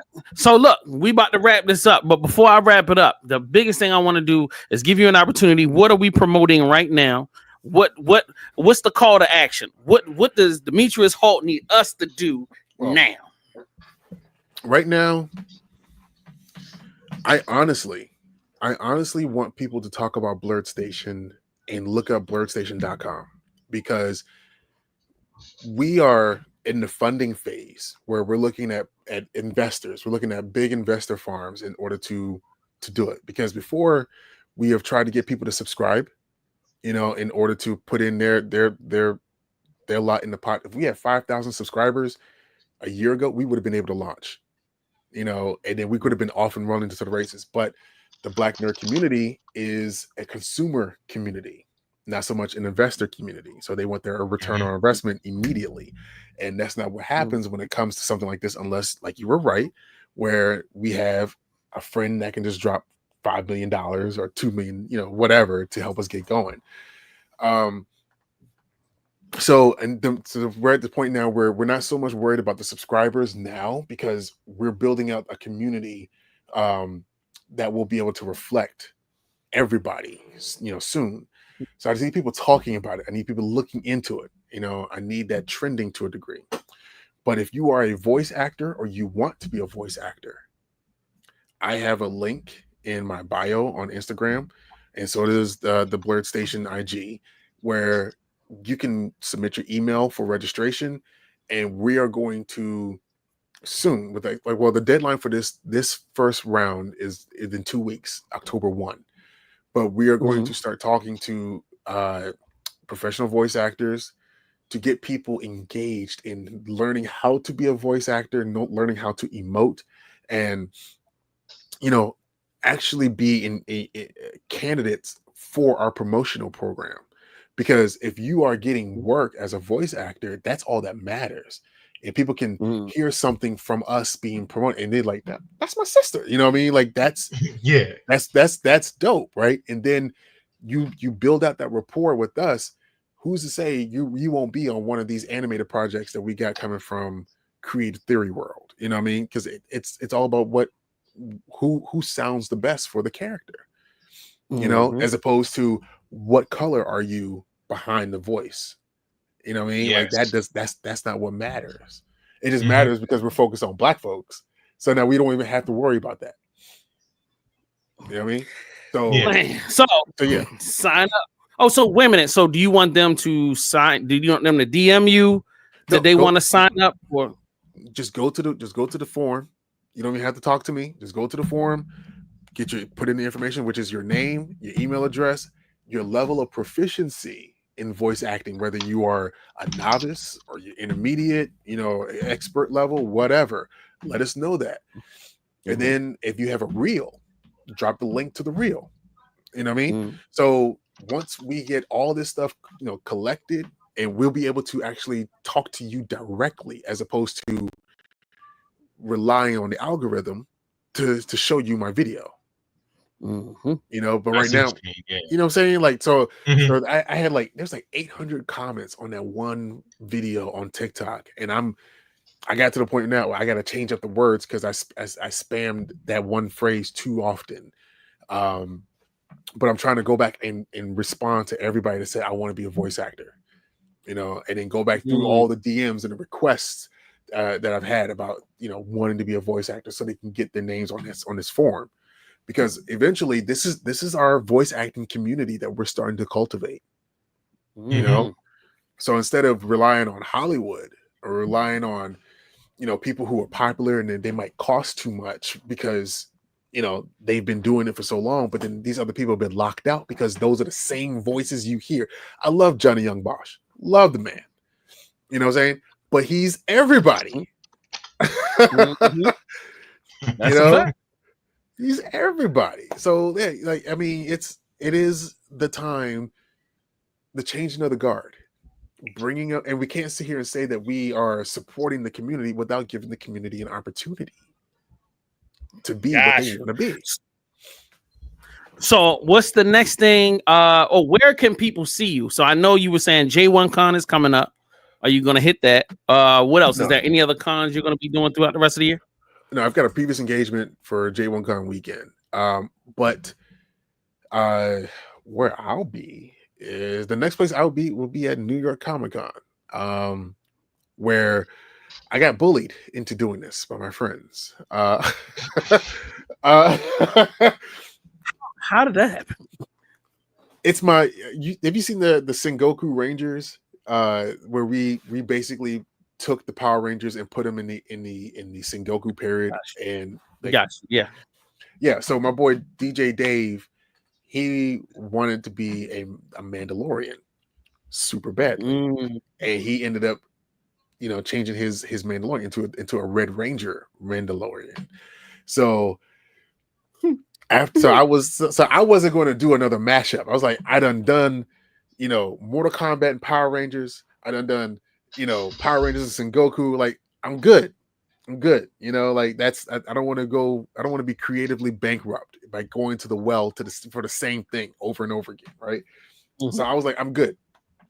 Then Anime NYC happened, did Jinwoo there, and got all the photos I wanted to take. And then I was like, well, damn, I don't really have nothing else to do. And then that's when I found out, oh yeah, I'm going to New York Comic Con. That's like in 40 days. Do I have anything? I don't have anything. I was like, all right, Dave, what do you got going on? Who's the White Ranger for your thing? And I'll jump in. Come to find out White Ranger was taken. I'm like, you let somebody take my spot? He says, well, you weren't going to do it. Exactly. I'd have been up your ass. Pause. I'm like, but yeah. I'm like, you weren't going to do it. I'm like, it don't matter if I was going to do it or not. You shouldn't let nobody take my spot. That's all right. That's all right. I got you. And that was the turn for me to go villain. So now I'm doing Lord Zed as a Mandalorian. Nice. I like that. That's something that hasn't been done before. I had a friend of mine, Mike Fornhoff, who he designed the Lord Zed helmet, from the newest iterations of Lord Zed when he got like the super armor or whatever. So that's the armor that I showed you on the floor right there. So the last 2 weeks, I've been building that out. I've been printing and painting and sanding and all that stuff just to make sure that that's ready. And now I'm on my 4th helmet now because I'm trying to get the size right. So there's this one, and like I know I need to get some calipers because like I'm basically raw dogging it, trying to make this a thing that I can just like eyeball, but I can't. So you see how this one is smaller than this one is? Yes, sir. Yeah. So the thing is, the 3D model came as like a miniature, so I had to scale it up, and I had like a template of like a mannequin head that was somewhat close to the size of my head, and that's how I had to scale it to like 2,500%, and this is 2,600 because 2,500 in one way was too tight on my head. So I was like, okay, so this is 2,500 here, and my boy Rolo was like, this is too big, So since he's like the resident expert in Power Ranger or in helmet craft, he's like, go smaller, trust me on it. I'm like, all right. So I'm putting the 4th one now. Okay, so you got your plans on. Okay, I thought I was going to see you at J1 Con because me and the squad, we going to shoot up there because I just found out. Actually, you're the reason why I found out about J1 Con. Like you talked about it, you did a post about it, and then I went to search it, and then I was like, "Yo, we gonna grab tickets. We gonna go up." I wanted to do some panels and do a live stream up there, but they never got back to me. But I mean, nobody. This was around the time. It was like 2 months ago when I hit him. I hit him about 2 months ago. I don't know, because like when it comes to registrations for panels and stuff. Like they try to get that stuff out far enough so they can make sure they can get the stuff on the schedule and get the notifications out. But I don't know. Like Jason's running around like his hair's on fire because things are hectic right now. And he's waiting on other people. Yeah. But yeah, also like Blurred and Powerful, blurredandpowerful.com. I've got a green book of Black conventions. It's basically a list of Black conventions throughout the country. If you are interested in supporting a Black convention by going, look to see which one is closest to you, and help and just attend, and see what they got to offer, because everyone is different. All these Black conventions are different one way or another. Jason is J1Con is a voice acting and video game tabletop convention, while you got the Afrofuturism Lounge is basically the high end like Black art, type deal where they do auctions and such. There's Otaku Fest is out of Miami, ran by two Haitian brothers. That's a party. What I mean? So yeah.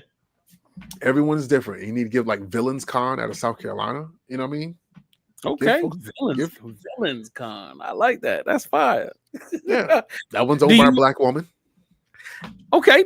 I'm gonna have to look into that one. That sounds like it's super fire. Have you connected with any other of the nerd community in Baltimore? Have you gone to any like nerd events in the city? Well, as aside from like Baltimore Comic-Con. Well, I'm going to Baltimore Comic-Con too, but outside of Baltimore Comic-Con, there's a Black nerd community that's starting to organize, which I was like I was surprised, you know what I mean? Because they're now starting to do events, and there's like a Black anime group called Bushido. What was that? Anime Bushido or something like that? Black Bushido. So like, yeah, it's a bunch of like different things going on in the city. So I was just wondering if you were connected with any of them. There are folks that I'm connected to that have relationships with everyone within the community here that's local. How can I say this?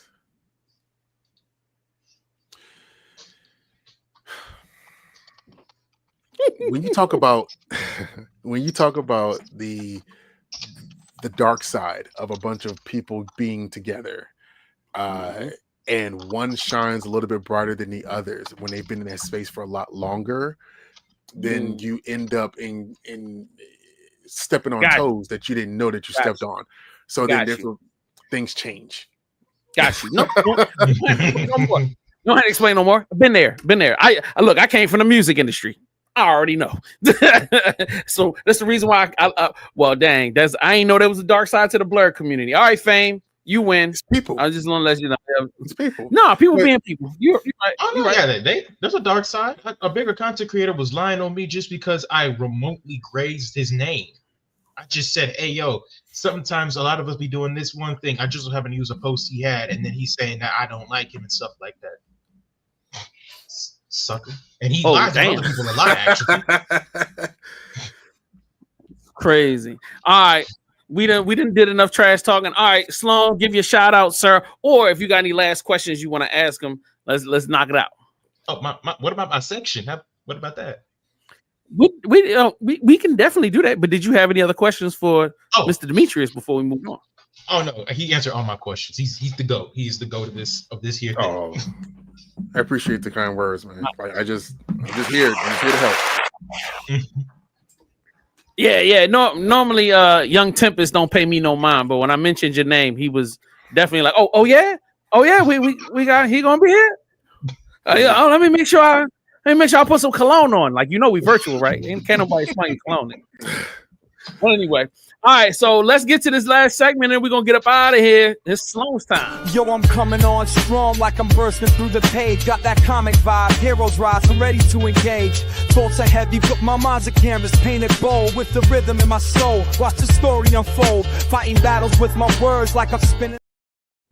All right, Sloan, let's go. All right, so today's comic book was actually inspired off of Holt's username, Hellspawn Legacy, so this comic book is called Rat City, which is the future of the Spawn universe. I like to call it just Spawn 2099, but basically it follows our protagonist, who's much like Al Simmons, who's a special ops. He did a lot of soldier work and bad things for the American government just for him to be tossed away, but not in the exact same way. He got injured, and him and all his friends got cybernetic implants, but they all had experimental substance in it. That substance being necroplasm. And as a result, it had changes to them and stuff like that. And like for certain moments, they'll be possessed by the essence of Spawn. And he's the one who like connected to it the most. So now there'll be moments where he'll just, the necroplasm will activate. He'll see like mirages of Spawn, and then he'll like, I don't know, like nano fiber or something will just coat his body, and he gets a whole cool tech suit. And he even has his cape shapeshifts like Spawn. So if you're into cyberpunk, if you love Spawn, this is definitely the comic book for you. I know I'm loving it, and I'm keeping up with it to the best of my ability because I love cyberpunk and I love me some Spawn. And as per usual, Image did not miss. Yo. All right. How many editions? How many individual magazines out of it?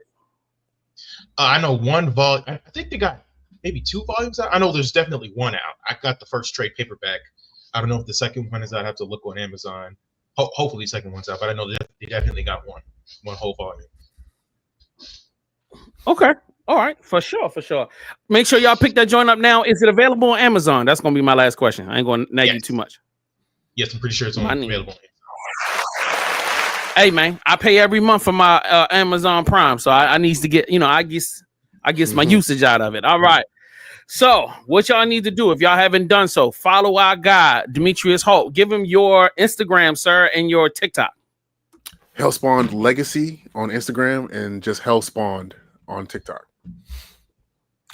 Also follow Blurred and Powerful, correct? And Blurred Station as well, yes. And Blur Station as well. If you want to be a voice actor, there's an online form you can fill out. Make sure that you do not steal his photos. At least throw him some bread. If you want to throw him under the bus, at least cut him a check. Check my little 2,500 real quick. You know what I'm saying? And yeah, that's what's up. That's what's up. And I went light on you because I was really going to be like, yeah, because I know the ladies be flooding your inbox. I know you guys have all type of lingerie photos in your DMs, but we ain't gonna get into that today. All right, Sloan. Give us your shout outs, man. A shout out to the Black Nerd Podcast for having me, and shout out for Hope to being on the show. Definitely, I'm just happy to hear all the stuff you're doing behind the scenes, especially with Blurred Station. Thank you. Yep. Don't forget, next week we've got if this ever going to show up on the screen. What the hell? Oh, you're lagging. Yeah. See, the first time we talk crap about it, it just like all right. It's crazy, like all right. Since you want to mess around. Damn, I don't know what happened. My joint just completely died on me. But like I was trying to say, we're going to get up out of here. If you haven't done so, make sure you follow us on social media. You can sign up on our Patreon. Vidal_Gabriel will be here next week. He's going to be our guest next week. The week after that, we got Blurred TV coming up, and then 9 to 5 Warriors, and then no more interviews for the rest of the year because, come on, bro. I need to be able to get ignorant on my own content. You know what I'm saying? And we've gotten all of our official stuff out of the way. We will be at J1 Con. We will be at Baltimore Comic Con. Definitely, I will be rolling out the schedule because we are supposed to be live streaming at Baltimore Comic Con.